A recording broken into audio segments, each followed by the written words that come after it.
I wrote this piece this morning, my motivational piece for the week, inspiration.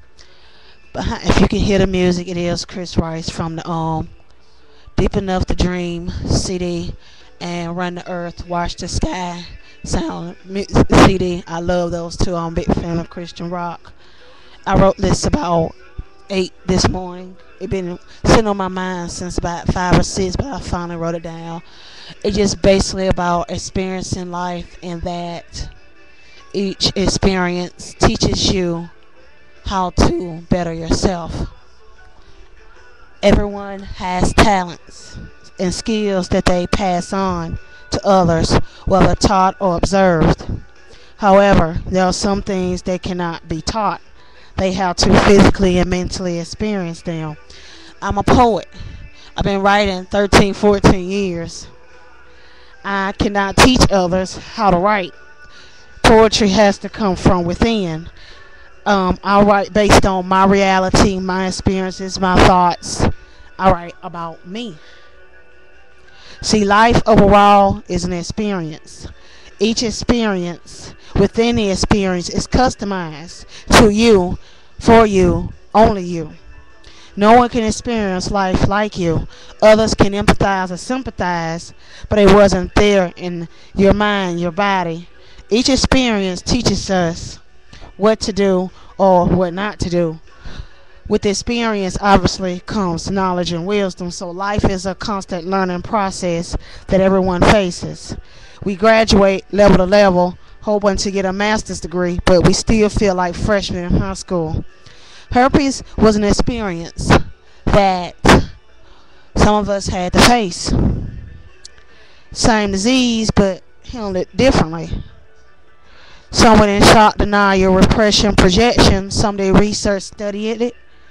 Some did nothing. And whether it came from a one night stand or a cheating spouse, it was an experience, and we all have learned from it. It taught us, at least me, about STDs, wearing condoms, being choosy about who we date, who we have sex with, who we fall in love with, how to face rejection, have a nice, long talk. This was an education. Can I teach it to someone else? No. And I don't want anyone to experience it. I can talk about how I got it, what I learned from it, how I learned to cope, but that wasn't the whole experience.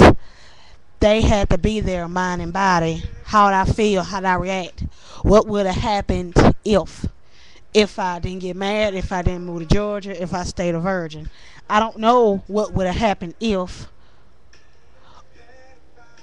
I can't tell you that, but what I can tell you what I did or what you did after that made the difference.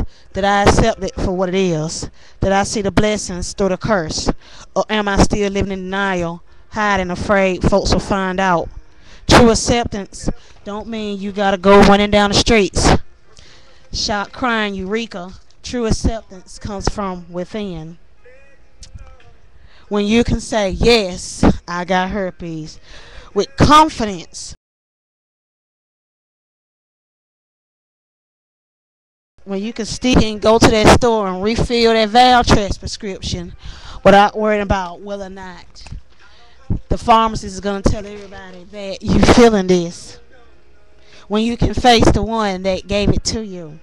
I'm still learning. I'm still that freshman in high school. This experience has taught me so much, and it probably has taught you valuable info. You learn stuff from websites, friends, family, support groups.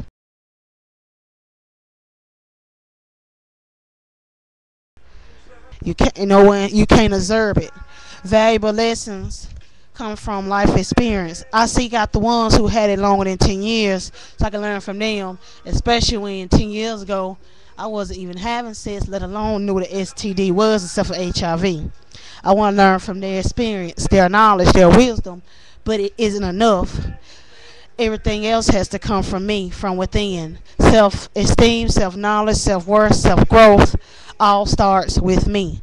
This is my life. This is your life. You have to live it, not anyone else. Without life, there is death, and herpes is not a death sentence. My mantra: I am not an STD. I just have one. Having it does not define me, but it changed me.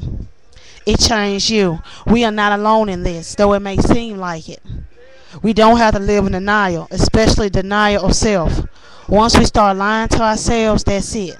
We're stuck until we can accept ourselves as who we are, what we are, and what we have. It's hard, tough, it hurts, but we still have to press forward towards something greater.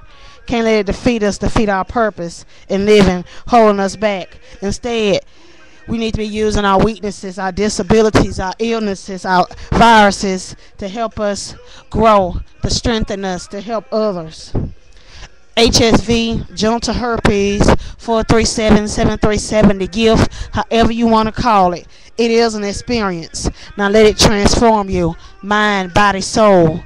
Grow, learn, and definitely observe. Thank you. Stacie Wyatt.